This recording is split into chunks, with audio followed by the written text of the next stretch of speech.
प्रधानमंत्री जी ने सरकार बनाई थी उस वक्त उन्होंने कहा था कि हर साल 2 करोड़ लोगों को नौकरी देंगे और 15 लाख रुपए प्रति व्यक्ति देंगे।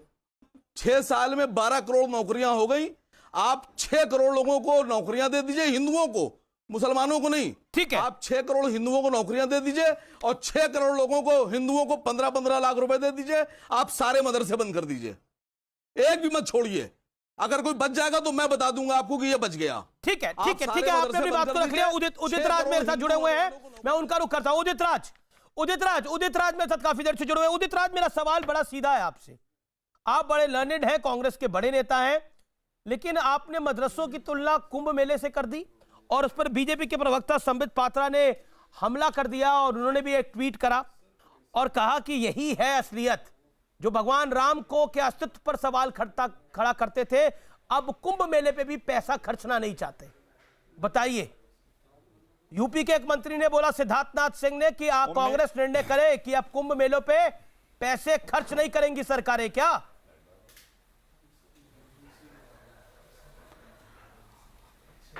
मैं उम्मीद है कि आप मेरे जवाब तक प्रश्न किया आप सुनेंगे।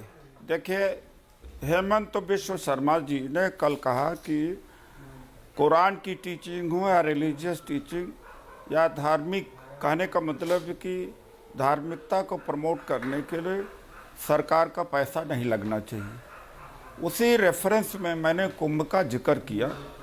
कुंभ के मेले के खिलाफ हम नहीं हैं और मैं यहाँ पर आपके साथ जो चर्चा कर रहा हूँ, कांग्रेस के प्रवक्ता की हैसियत से बिल्कुल नहीं। कांग्रेस का कोई लेना देना बिहार नहीं, के स्टार प्रचारक भी है राहुल जी का कोई लेना देना ही नहीं। फिर बात बोलने दीजिए। स्टार प्रचारक, मेरी एक आज़ादी है, आपकी भी वही आज़ादी है, वो संविधान देता है। मेरा धार्मिक, मेरा सामाजिक, आर्थिक दृष्टिकोण पार्टी से भिन्न हो सकता है। पार्टी के प्लेटफॉर्म पर अगर मैं बोलता तो मैं अपने ट्वीट में INC जरूर टैग करता हूं। जब नहीं बोलता हूं, मेरा व्यक्तिगत, तो चूंकि मैं एक बहुत बड़ा संगठन भी चलाता हूं इस देश में, बहुत बड़ा संगठन चलाता जी, हूं। पूरा सम्मान पूर्वक आपने जो बोला, आप कांग्रेस के बड़े नेता हैं, आपने जो बोला उसको राहुल गांधी जी ने भी खारिज नहीं किया, उसको कांग्रेस पार्टी ने भी खारिज नहीं किया। तो ये दर्पण आपका था या ये दर्पण कांग्रेस पार्टी का है? आप कह रहे हैं कि कांग्रेस पार्टी का नहीं है, ये मेरी निजी सोच है।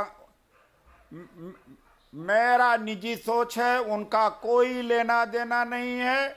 मैंने ट्वीट किया था, बाद में सोचा डिलीट कर दूं। आपको भी अपनी सोच पर संदेह था, आपको भी ट्वीट डिलीट करना पड़ा और फिर दोबारा उनको नए शब्दों के साथ उड़ेलना पड़ा।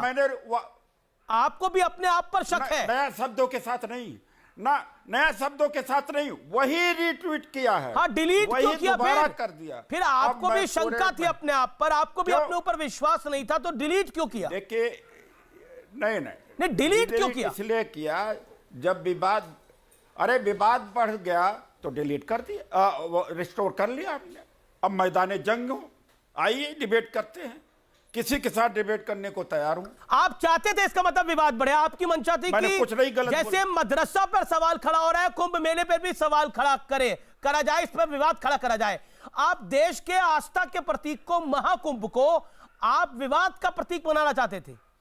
ये कैसी मंशा है उदित जी? नहीं, मैं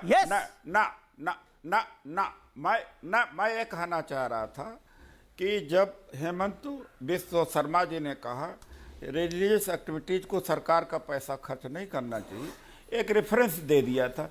मैं चर्च को भी रेफरेंस दे सकता था, मास का रेफरेंस दे सकता और चीज को भी रेफरेंस, बौद्ध विहार को भी रेफरेंस दे सकता था। ये संवैधानिक पक्ष को रखा। ये डॉक्टर अम्बेडकर का एक बड़ा डिबेट है, संविधान सभा में बड़ा डिबेट है कि धर्म और राजनीति को मिश्रित किया जाए कि नहीं किया जाए। फाइनली जब संविधान बन के तैयार, पर यहाँ तो संस्कृति की बात है, यहाँ धर्म की बात नहीं है, बिल्कुल अलग है, संस्कृति की बात है। सुधांशु त्रिवेदी, और मैं स्वामी दीपांकर को भी लेकर आता हूं। सुधांशु त्रिवेदी है बीजेपी के member of parliament and senior leader. Sudhanshu, respond to Udit Raj ji. देखिए, मैं याद दिलाना चाहता हूं, उदित राज जी ने बौद्ध धर्म ग्रहण कर लिया था और वेदसांग के अनुसार हर्षवर्धन बौद्ध था और उसने कुंभ मेले में जाकर अपना सब कुछ दान कर दिया। उसके बाद खजाना खत्म हो गया तो आभूषण दान किए, आभूषण दान करने के बाद कीमती वस्त्र तक दान करके एक सफेद धोती